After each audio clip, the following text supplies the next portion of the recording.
मारे गए, इस पर जो है बात करना जरूरी है। सबसे पहले मैं आपको ग्राफिक के जरिए दिखाता हूं। सबसे पहले तो आप ये देखिए, ये प्लेन जो है वो मुंबई से, आज सुबह मुंबई से 8 बजे चलता है।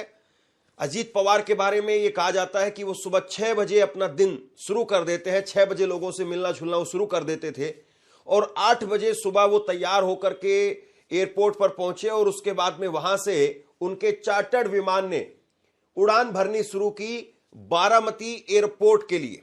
और बारामती एयरपोर्ट जिसकी दूरी करीब 250 किलोमीटर, 256 किलोमीटर की दूरी है और 8:45 पर 45 मिनट की दूरी तय करके यहां तक प्लेन को पहुंचना था। प्लेन एयरपोर्ट पर पहुंचा भी लेकिन क्रैश हो गया, रनवे पर फिसल गया और क्रैश हो गया। तो महाराष्ट्र से यह दुखद खबर जो है वो सामने आई है। तकरीबन सड़क का अगर आप रास्ता देखें तो तकरीबन 5 घंटे लगते हैं मुंबई से और बारामती की दूरी तय करने में, लेकिन वो चार्टर्ड प्लेन से आ रहे थे। राजनीतिक आज उनकी 4 रैलियां थी, उन रैलियों को संबोधित करने के लिए, लोगों के बीच में प्रचार प्रसार करने के लिए वो आ रहे थे और पहुंच नहीं पाए। प्लेन क्रैश हो गया, 5 लोगों की मौत हो गई।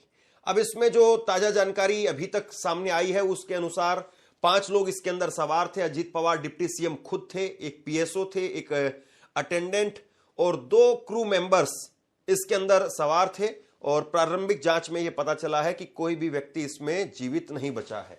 अजीत पवार इसमें खुद थे, फिर उसके बाद में उनके पीएसओ विदीप जाधव वो थे, पिंकी माली, कैप्टन सुमित कपूर, शाम्भवी पाठक, कुल 5 लोग इसमें सवार थे। हादसा बारामती में लैंडिंग के दौरान हुआ है। अब ये हादसा हुआ है वो कैसे हुआ है, इसको लेकर के एक्सपर्ट ने क्या बताया है मैं आपको बताता हूं, लेकिन उससे पहले आप ये विमान देखिए। ये वो विमान है लियर जेट 45, जिस विमान के अंदर अजीत पवार सवार थे। ये प्रीमियम बिजनेस जेट है और इसकी रफ्तार 860 से 870 किलोमीटर प्रति घंटा की इसकी रफ्तार बताई जाती है। लंबी रेंज के लिए भी इस्तेमाल किया जाता है। एक बार में लगभग 3700 किलोमीटर तक की दूरी तय कर सकता है। यानी अगर वो दिल्ली आते थे तो भी इस चार्टर्ड प्लेन का वो इस्तेमाल कर सकते थे। क्षमता इसमें 6 से 8 यात्रियों की सीटिंग थी। इसमें कुल आज 5 लोग इसमें सवार थे। खासियत इसकी यह है कि आरामदायक सीटें, शांत और प्राइवेट कैबिन है, छोटे एयरपोर्ट से भी उड़ान भर सकता है, शॉर्ट रनवे से टेक ऑफ कर सकता है, छोटे शहरों में सफर के लिए बेहतर है, लग्जरी इंटीरियर है। 2 पावरफुल इंजन थे इसके अंदर, तेज टेक ऑफ कर सकता था, बेहतर कंट्रोल और बैलेंस के लिए यह विमान जाना जाता है। बिजनेस ट्रैवल के लिए इस्तेमाल किया जाता है, वीआईपी मूवमेंट्स के लिए इस्तेमाल किया जाता है और मेडिकल इमरजेंसी के लिए इस प्लेन को इस्तेमाल किया जाता है। लेकिन जिस प्लेन की इतनी सारी खूबियां हैं, जिस प्लेन में इतनी सारी खासियत थी, उस प्लेन का क्या हाल हुआ है जरा आप ये तस्वीर देखिए।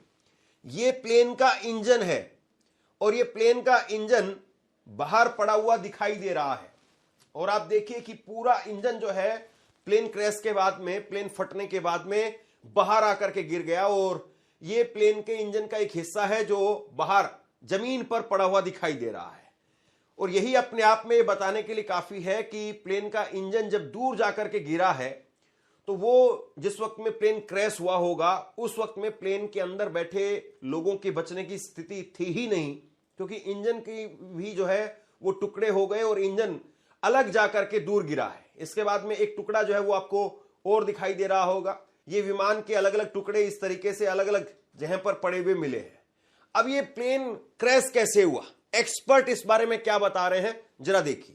Aviation expert group captain retired DK Pandey ने बताया कि शुरुआती रिपोर्ट्स में ऐसी बात की गई है कि उस समय पर विजिबिलिटी काफी कम थी और यह एक बड़ी वजह हो सकती है।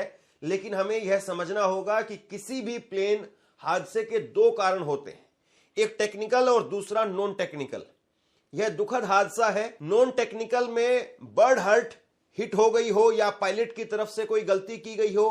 टेक्निकल में होता है कि प्लेन में तकनीकी खराबी आ गई हो या ग्राउंड पर कुछ गड़बड़ हुआ हो। वहां से जानकारी पता चली है कि यह पहाड़ी इलाका है, जहाज काफी ऊपर थे, एक्सेस मुश्किल है। जिस प्रकार से टुकड़े दिख रहे हैं उससे लगता है कि यह नोज डाउन हुआ है, मतलब आगे का नुकीला हिस्सा जमीन पर पहले गिरा और उसके बाद में टेल का हिस्सा बाद में दिखता रहा।